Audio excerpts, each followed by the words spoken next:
First of all, And I you think all, this one this can't exist this without the beautiful other. black queen here, her name is Ebony Williams. Phenomenal, um, just a phenomenal mind. I love her work. I love what she's, and I didn't know anything about her. I don't think prior to last week, and the statement that she made with Ayana. I totally, I think she was kind of, I think she was sideswiped a little bit. And what I mean by that is when Ayana asked her the question, "Would you date a bus driver?" I want to start by saying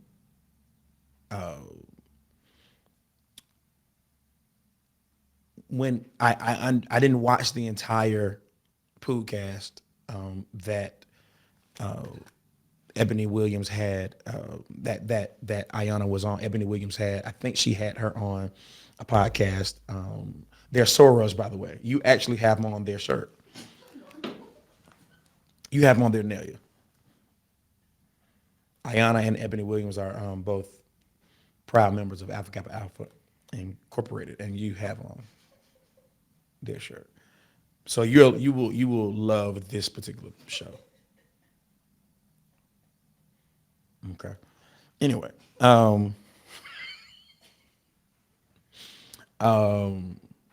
but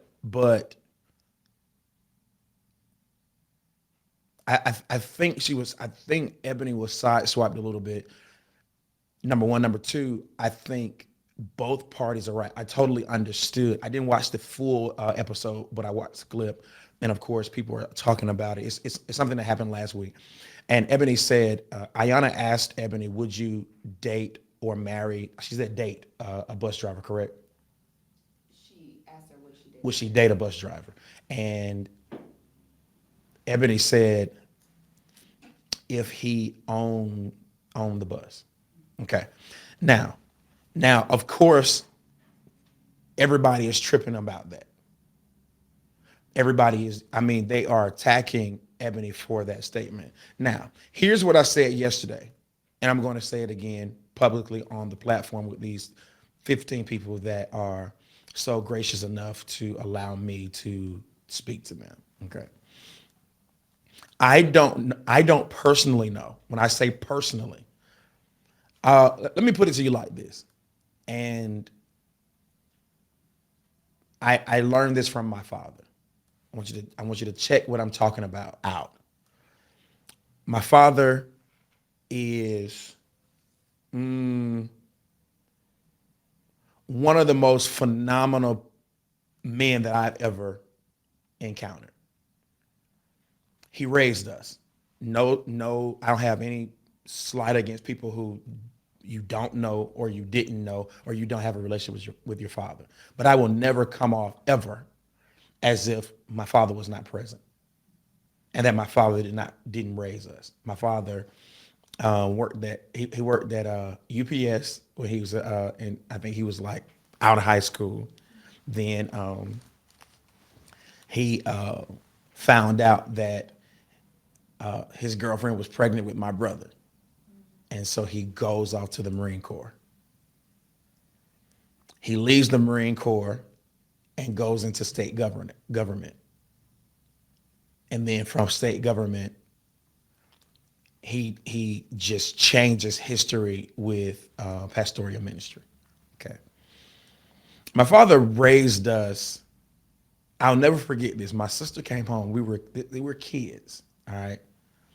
And you have to understand the culture in which we grew up in. Great family, but we lived on. We lived in currently. We lived, grew up in what is currently and what was then one of the most impoverished places in the country. And so the high school, neighborhood, friends, we ain't gangbangers. Like for real. We we were not dope boys for real. All of our friends were and all of that stuff. And we tried it. Look, I knew I couldn't do the game For real. They were like, we about to go rob some stores and stuff. I'm like, man, look, I won't be able to rob nobody. Not the candy store. First of all, I like candy too much. I'm not gonna. I ain't about to bite the hand that feed me. You want to rob the candy store? I'm like, I'm not about to bite the hand that feed. Y'all got to find somewhere. Now, you find somewhere else to rob. They were like, okay, we're gonna do the bank. So that's a little too serious because on the movies they always get caught, and I don't want no parts of that. So I just let them do that. I went home. You feel what I'm saying? So, but I'll never forget this. So you start dreaming and you have aspirations in two places or from two places. From what your father is telling you you can be, but what your surroundings, what it's telling you you can be, whether it be our exposure, whether it be the friendships that we have, etc. And so my sister came home one day, she was a kid, and she said, Dad, I want to be a beautician. I want to do hair. And Dad, he cut that off real quick. All right. Now, before you get offended, Dad made it clear. He was like, now you won't be a beautician. And he said that with, look, now you understand, my aunt, 20 something years, beautician, had her own shop, did it in the house, A, B, C, and D, blah, blah, blah. My mom and my sister went to my aunt. Listen, if they didn't go to the beautician, which was my family, my aunt, my mom's sister, you talking about, you may have some patches, bald head, right? But when my sister said, I want to be a beautician, Dad heard that, said, no, that won't happen here. Now, he said, there's nothing wrong with being a beautician. This is what he said. I remember the conversation. He said, there's nothing wrong with being a beautician. But he said, but you can be more.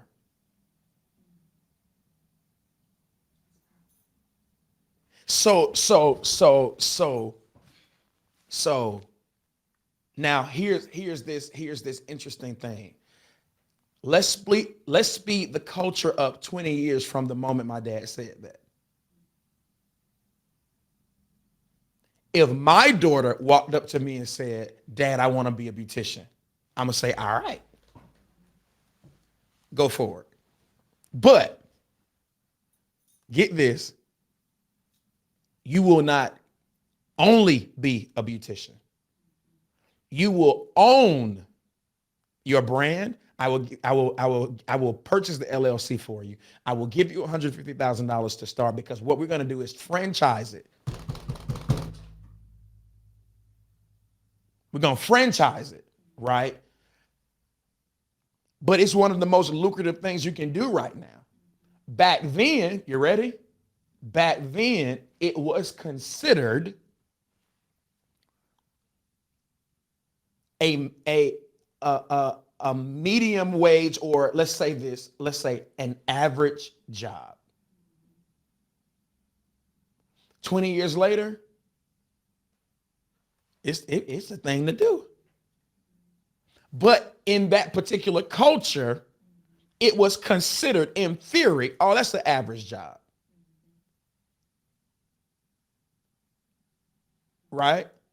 All right, so Ebony, so Ayanna asked her, would you date a bus driver? And she said, if he owns the bus. And we're now being emotional because now she has never, in any of the interviews from this, she has never said they're nobodies, they're bums. She said her mom was a bus driver, but she is bringing the facts. And this is what she said that blew my mind. She said, but 10 years from today, I don't know if the bus driver's job will exist because of what? AI. And so she's trying to communicate that if African American people do not become and take on more, you ready? Exceptional thinking because of our disadvantages economically, educationally, and in the area of health, we're going to continue to be pushed down the pole of success. And you know what's going to eventually, this is what we really need to talk about. What's going to eventually happen is the vast majority of our people will not even be considered lower class. We will be impoverished as the world evolves. I'm going to bring educate. I'm gonna put in this room 3 or 4 educators, and I'm going to let them tell my audience how talented our kids are, but how dumb the school systems are allowing them to be and pushing them out into society. And we won't be able to qualify for certain things because of this school system that is saying, and hear me, and 9 times out of 10, the people who will have the unfair advantage, they're the people that currently have the unfair advantage, and it's people of color. All right, so let me go back. This is the statement I made yesterday, and you were in the room. I said, I don't know a woman that I'm around that would date a bus driver. Just off of that information. Would you date a bus driver? That's just like, listen, I have a doctorate degree and I'm pursuing a PhD.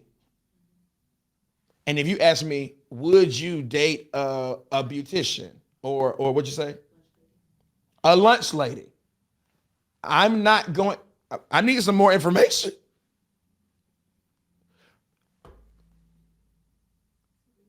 I need some more information because if you don't give me nothing, I'm going to say no. Now, here's why I'm saying that.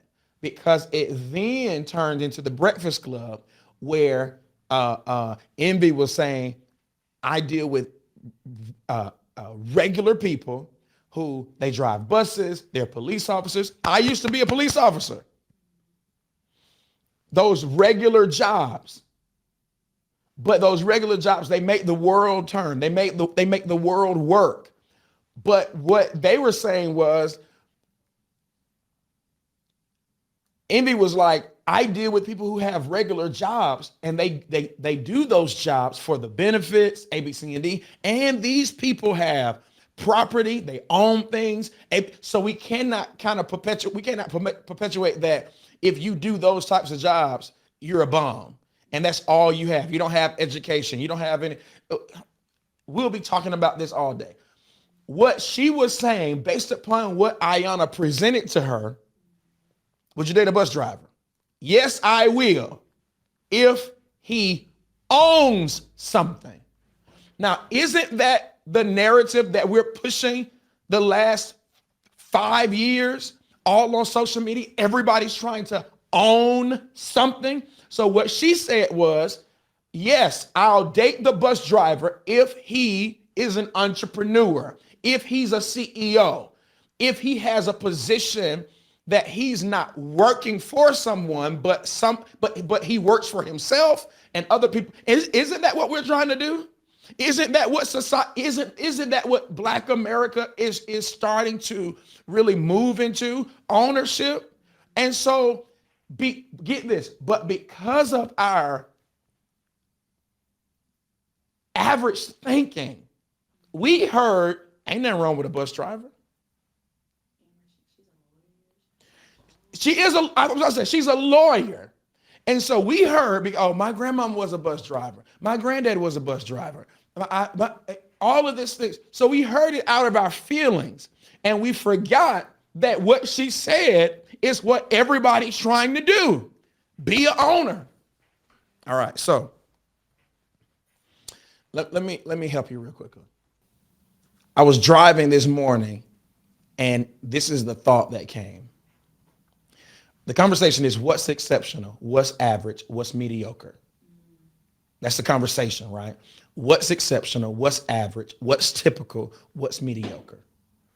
Um, and what I'm finding out is exceptional does not mean position. Exceptional does not mean position. Here's why. Because we have people in high positions that they don't need to be there. There are people in high positions that they are horrible and or I'll say horrific people. So I cannot predicate my definition on exceptional. I can't predicate that or I can't make that the standard. I can't make a position the standard of the definition of exceptional. Because there are some people who have powerful positions and they are not exceptional people. They're actually horrific people. Okay. So I was thinking about this. I'm like, yo, what if a cat gets out of jail and because he's a convicted felon, or let's say he's not a felon, he just has misdemeanor in and out of jail for 5, 10 years, and then he finally gets himself together and he reaches bus driver for the city. He was poor, criminal, something clicked in his head. You got to change your life. You got to turn your life around. So he leaves criminal activity and starts working at a grocery store. And he works there for 2 or 3 years. And we look up in 10 years, he's a bus driver. He has benefits. It's a phenomenal job.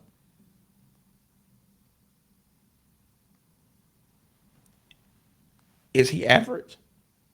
Couldn't be. He's actually exceptional. Now watch this. Let's say a person, and I'm almost done with the show. Let's say a person grows up, great family, they graduate from college, they go to law school, and they're a lawyer.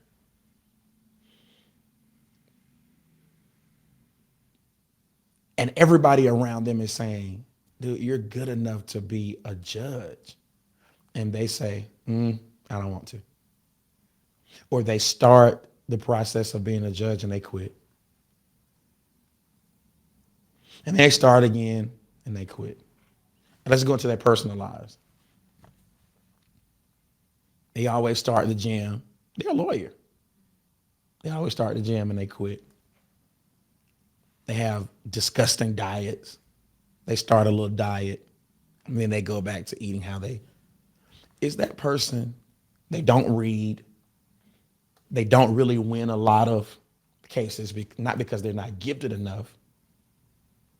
Or let's say they do. But they just don't push themselves to be the judge that everybody's saying they can do. They can be. Who's more exceptional? The guy that became the bus driver or the lawyer that does not have discipline and does not have passion enough to be the judge? Interesting. Oh, that makes sense. And in that case, I don't care how powerful the lawyer is in terms of position. They're average. And it was that gentleman that got out of jail or prison and said, I'm gonna work here for 2 years, but I'm gonna be a bus driver for a school system, for the city. And they are fun. And then you look up one day and they are managers of that same bus system. You understand what I'm saying? I would put my money on him any day over that lawyer that finished law school, but they refuse to be more. when they had the potential. So here's the point. Here's the point of the story today. What is exceptional, ladies and gentlemen? Exceptional has nothing to do with what you do. Exceptional is how you think. Average has nothing to do with what you do. Now, are there average jobs out there? Absolutely, y'all. Are there typical jobs out there? Absolutely. Just like there's a typical body weight. We call it the average body weight or the average height. There is a word with a definition of average. It's called there is a word called average with a definition of average that we all can fit in. Like for example, if you're 6'1", I'm 6 flat. All right. So that means I have the average height. I'm not 6'5", I'm not 5'5", I'm an average height. So you can be average. You can be average in your body weight. You can be average in your performance. That if you do some type of sports, you're not a poor performer, but you're not killing charts. You average performer. All right. You can be an average singer. You can be okay. You can be bad. Like you can be a straight bum. You can be a criminal, right? Then you can be somebody that's just phenomenal that the world pays attention to. There is a such thing as average. And just because your mom, your father, your sister, your brother, or your husband and wife, they fit into the average, that does not mean that exceptional does not exist. We can all, and I think we are all average in some regard. All right. So we appreciate what your mama and your grandmama did and how they raised you, and they were powerful. But there are jobs, weight classes, performance. Y'all, if you make, I was a C student. That's not considered exceptional. That's average. Okay? Has nothing to do, you ready? Has nothing to do with the man I am on the inside. But when you look at the data, you compare it to F's and A's, I'm in the middle. B's and C's, average performer. All right, so. But I want to go further and help you all understand this. That what average, typical, and exceptional is really about, because we all have different capacities. Everyone won't make all A's. Everyone won't be the president of the United States. Everyone won't go viral. Everyone will not own millions and millions of dollars worth of real estate. Everyone won't own their own company. Everyone won't get a Grammy. Everyone will not get an Emmy. Everyone won't get a documentary made or created for them. And that does not mean you're average, because average has something to do with how you think. Write this down, ladies and gentlemen, before I go this morning. If you are more and you settle for just, you are average. If you are more and you settle for just, you are average. If you can be more, do more, accomplish more, and you just settle for just enough to get by, just so I can pass, that's average. Just so I can have food on my table, just so I can go out and have a good life. And there's something in you that can do more. Ladies and gentlemen, you're average. I want to give you 5 things to consider. What is an exceptional person? And here it is, y'all. Number 1, an exceptional person is a humble person. We need more humility. We need people who are not arrogant. We need people who are not self-centered. We need people who know how to interact with people, that they are more concerned with other people than they are concerned with other people being concerned about them.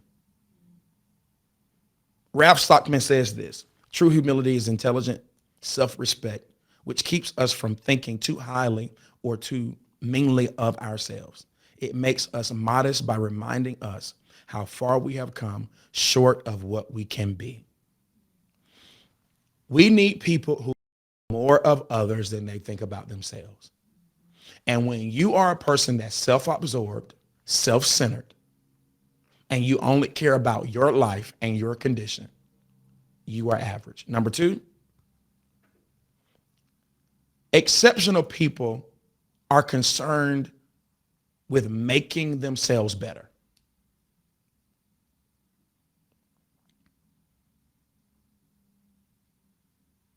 They are trying to develop every single day.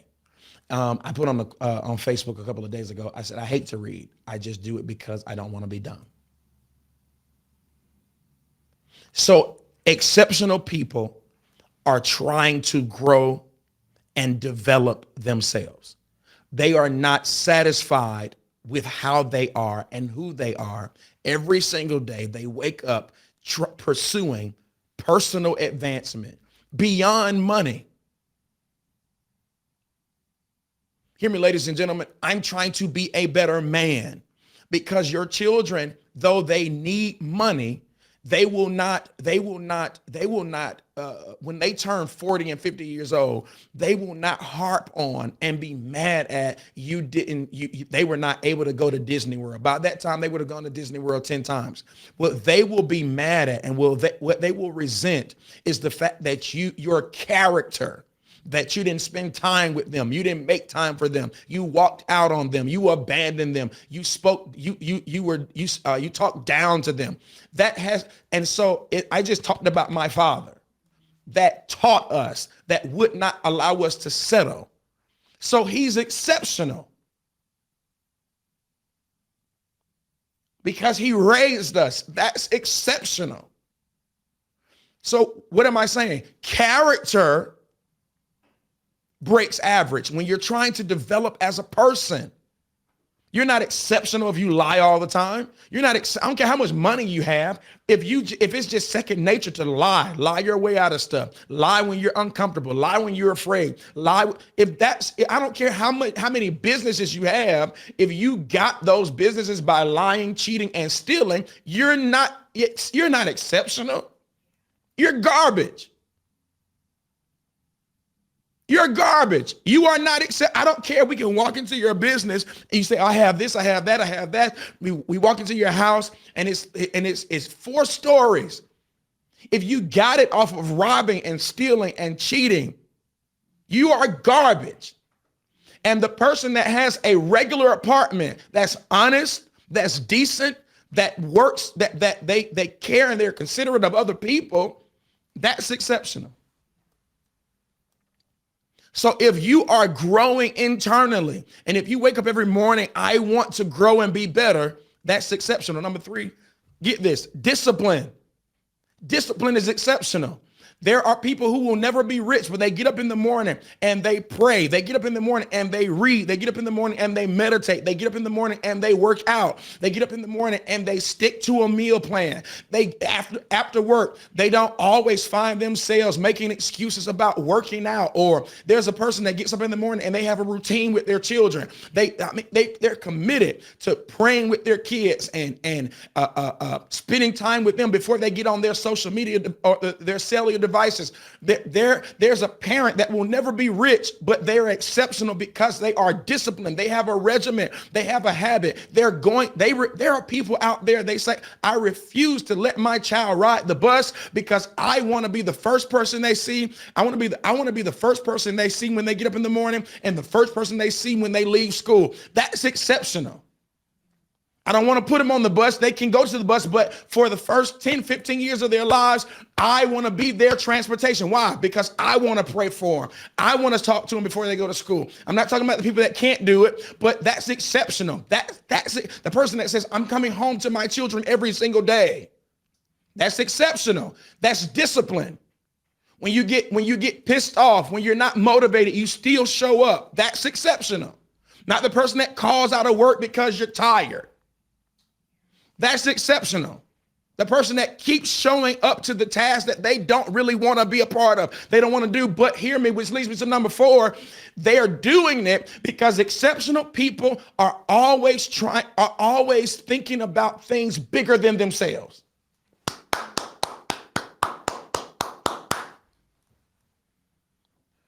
Exceptional people are concerned with things bigger than themselves. Remember I talked about that selfishness, where you can't be exceptional and selfish at the same time, because exceptional people are always involved and concerned with things bigger than themselves.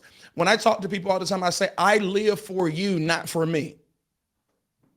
That my mission in life, I get up every morning for you, not for me. Everybody looks at me like I'm crazy because it's against the norm. Nobody is living for other people now. Everybody's living for their own family, their own agenda. And exceptional people, hear this, we would not have the Dr. Kings, we would not have the Malcolm X's, we would not have all of these phenomenal people in history if they have you ever asked yourself, what would make a man keep going, fighting for civil rights after people shot up your house with your children in it? And you didn't quit. All of us would have been like, all right, it's over. My assignment is over. But this man continued. What would make you, most of us, we can't handle someone disagreeing with us on social media. You most definitely ain't built to be assassinated. Don't worry about somebody trying to kill you. You're too selfish for someone else to try to kill you. No, don't worry about that. You will never be assassinated because you're too selfish to be assassinated. The government only assassinates people that can make differences. That's living for something bigger than themselves. Don't worry about that. You'll be fine. No one is hating on you other than people you went to school with or a few friends. But if you really want to make impact and change the world, live for something bigger than you. Be a part of things bigger than you. Number 5. I have one. I think I'm number 5. Exceptional people, they have vision and purpose. That's interesting. Vision and purpose. Let me help you real quickly, y'all. I hope this makes sense. A couple of years ago,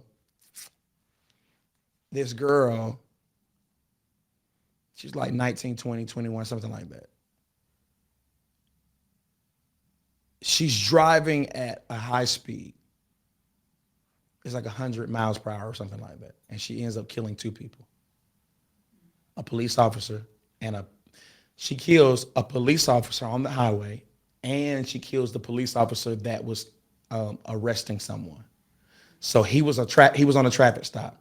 So the police officer and the person that the police officer was out with on the stop, this black girl killed both of them driving 100 miles per hour. We went to her Twitter. She had done it before, and she was bragging about doing it. She was bragging about driving. I drive fast or something like that. And then a few weeks later, she ended up killing 2 people. Well, she was, when you went down the timeline, you saw that she was like into hair or something like that.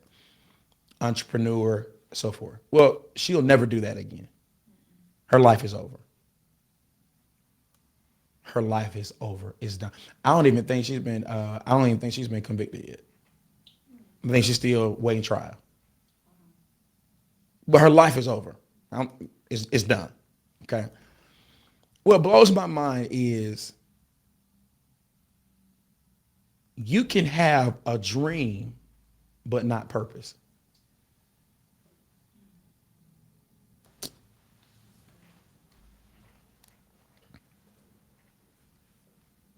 You can have dreams, but not have purpose. You can have dreams, y'all ready? But not vision. If I was talking to a church group, a church audience, I would say, you can have dreams, but not vision. Because dreams, don't miss this, everyone is born with a dream. Everyone can see themselves doing something bigger. That's not vision, though. In the Bible, it says that you perish without vision. And so it's like, oh, you perish without dreams, right? No, vision is that which causes restraint when you study what vision is in the Bible. The people perish. There's no vision there. So you can have a dream and see yourself doing something, but it doesn't mean that it's vision, because vision causes you to restrain your behavior. Vision causes you to not do certain things. Dreams, you can be high talking about your dreams. You can be drunk talking about your dreams. You can have dreams and go and kill somebody the next day. But when you have vision for your life, it causes you to restrain your undisciplined behavior. And that's a story that people who are exceptional, they have vision and purpose. They know why. I know why. I don't always know what, but I know why. I don't know what tomorrow's going to look like. I don't know what I'll be doing 15, 20 years from, but I know that my why is for this particular purpose here in life. Did that make sense? That's exceptional. And it's not exceptional to have a bunch of dreams, but live reckless lives. But vision causes you to live a narrow life because there's something that you're trying to accomplish. And here's my last one. Average people or exceptional people, don't miss this, they have a positive attitude towards life. Meaning this, average people are negative. Average people are negative. Anytime you're around people who are constantly talking about what they can't, what they won't, they're not able, they don't qualify, those are average people. And I tell it to their face. You're around people that I'm not this. I'm around people, even at church, I'll tell them, you come to me and tell them, I'm going to say, you're average. Oh, I don't think I'm qualified to do this. I don't think I can. Well, you're average. You're not ready to be exceptional. You can't do anything with anyone that does not believe. Belief is everything. You can't do anything with a person. You can't do anything with a person that you see more for them than they see for themselves, than they want for themselves, that they believe. That's average. And those people will continue to be average. And it's so interesting. It doesn't matter if it's secular or if it's in the ministry. It doesn't matter if it's family. If a person constantly feeds themselves this narrative that they are not qualified, that they can't, that they cannot be great, that they cannot accomplish, that it's not for them, that success is not for them, that greatness is not for them, that doing something beyond what they're used to, if that's not for you, then you can't do anything with that person. Optimism is the foundation for greatness. The I can, not that, not you see the boy would not have, the gentleman wouldn't have been able to be the bus driver if he was, man, these white folk ain't gonna let me do. I ain't gonna do that. They keep hearing me. That exceptional people don't take no for an answer. And exceptional people will get no a lot. But if you're constantly, if you're constantly feeding yourself this narrative that you can't accomplish, the first no, you'll quit. Exceptional people. I was in Albany a few weeks ago, and my father pointed to a lady that he said she failed the real estate exam 11 times and passed it on the 12th. So technically, by definition, she's average because typical means what you're doing can be compared to someone else. That's typical. That means that there are other people out there that do what you do. So her occupation is typical. Real estate. She is exceptional. We can find 100,000 people that's into real estate. But you can't find 100,000 people that'll take that test 11 times. And if you're not that type of person that'll keep doing it, because you know it's vision in you, it's passion in you, it's purpose in you. That's the only thing that'll make a person do it 11 times. And when you don't have that, you will get no and quit the first time. She's exceptional. So that means you can take her, you can put her in real estate, you can put her in law school, you can put her in church, you can put her as a mother, you can put wherever you put her, because of what she is on the inside, she'll always win. And that's a person you can work with. A person that cannot believe in themselves is always some type of negative thought about their performance and who they are. They'll never do anything. Optimism, positivity. There's a saying that I learned from my father: attitude determines altitude. Not God. Attitude determines how high you go. Attitude. There are people who don't acknowledge God, but they will on earth, they will be greater than you because they have a better attitude.